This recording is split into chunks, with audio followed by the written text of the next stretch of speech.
So in this video, we're going to walk through a hypothesis test for a mean from one population. And we just looked at an example in the previous slide for a hypothesis test for a mean, but we'll see that this one's going to be a little bit different. So here, the idea is, are sleeping patterns for students at CU Denver any different from, say, sleeping patterns of adults in general? And so here what the researchers are trying to gather some evidence for is that are the sleeping patterns of students at CU Denver different from what is recommended amount of sleep for all adults, which is this 8 hours of sleep. So if we're setting up our hypotheses, we've got the null, the alternative. These are claims about a mean, so our notation that we would want to use is mu, and we would always use an equality in the null hypothesis and some inequality in the alternative. And since the idea here is that they're just trying to see whether the sleeping patterns are different from the recommended 8 hours for the population, as opposed to saying, are the CU Denver students getting more than the recommended or less than the recommended? So the fact that we see is this different is telling us we're going to use a not equal to sign in the alternative hypothesis. And the population mean that's claimed is 8 hours. So these would be our hypotheses. And let me just say that if we were to try and state this in words, here what we are saying is that CU Denver students get the same amount of sleep.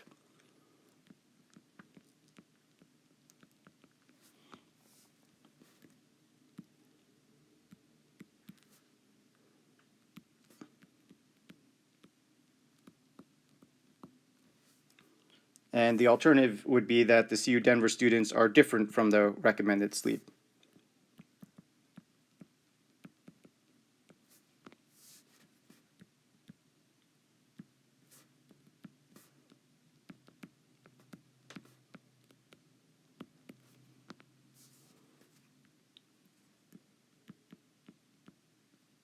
So I would suggest that you guys practice explaining these hypotheses both in terms of the notation, because that's going to be helpful when we actually do the mathematics, and in terms of words in practical terms.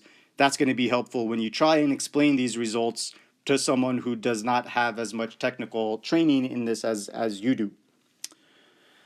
Okay, and so what's important here, hopefully you've noted that because we have this not equal to sign, that this is going to be a two-tailed test.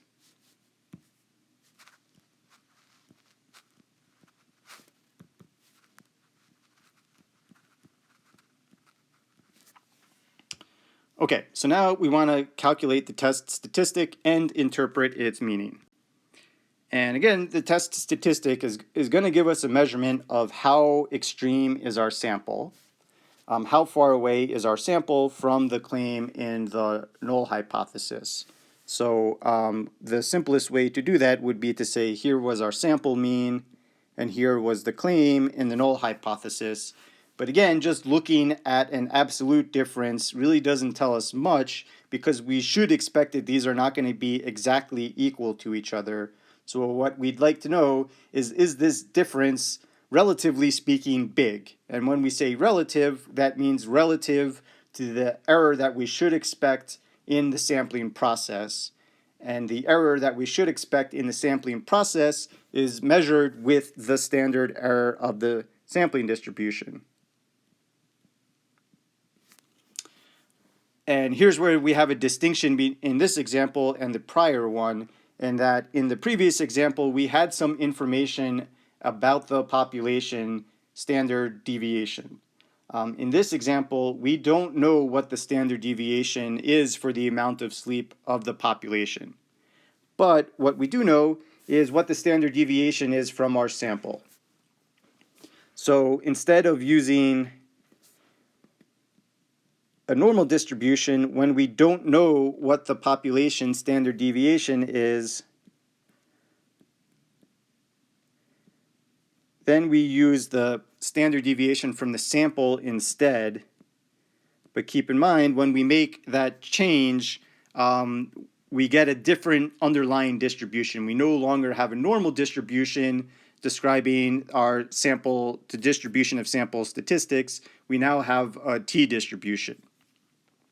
So when we ultimately calculate the p-value, we want to be sure we use the correct distribution, which in this case would be a t-distribution. But now we've got our mean from our sample was 7.5. The claim was that it should be 8. And our standard deviation from our sample was 1.7. And here we have a total sample size of 22 students. And we might have some reservations about actually using a t-distribution with this small of a sample.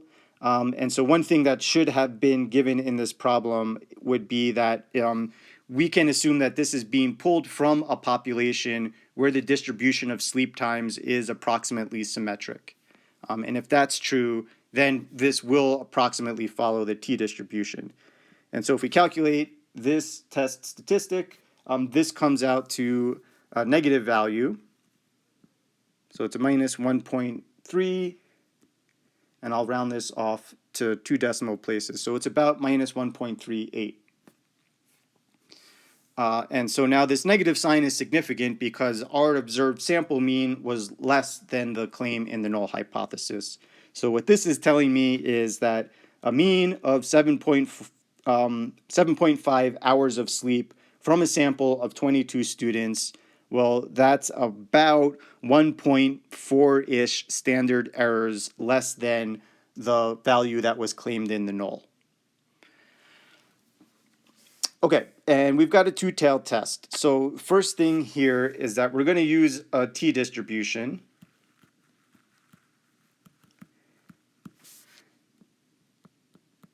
And we've got our degrees of freedom are going to be n minus 1.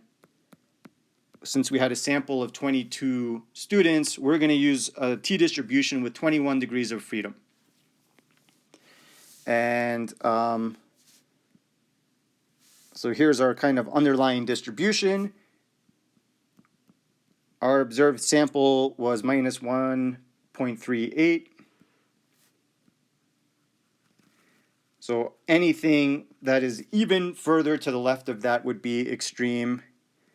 And since this is a two-tailed test, we would also want to take into account anything that was that many standard errors above the claim in the null hypothesis. So this is a two-tailed test here. So one way that we can do this is calculate the area in one of these tails and then double it because t-distributions are symmetric. So here the p-value we can calculate by taking what's the probability that we would get a t-test statistic which is less than or equal to minus 1.38. And then double it to also take into account what's the probability that t is greater than or equal to positive 1.38.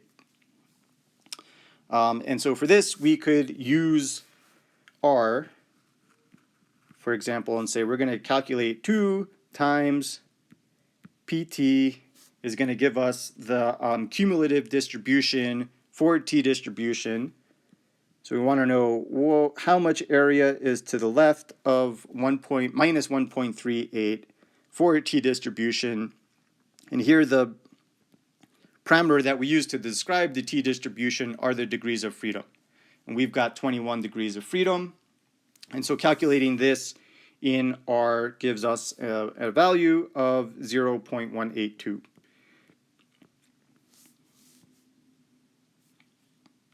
So that's our p-value.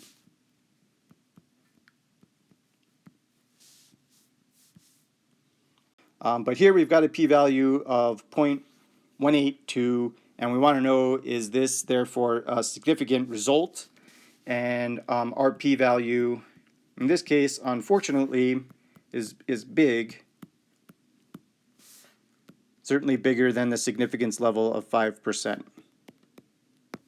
So we failed to reject HO.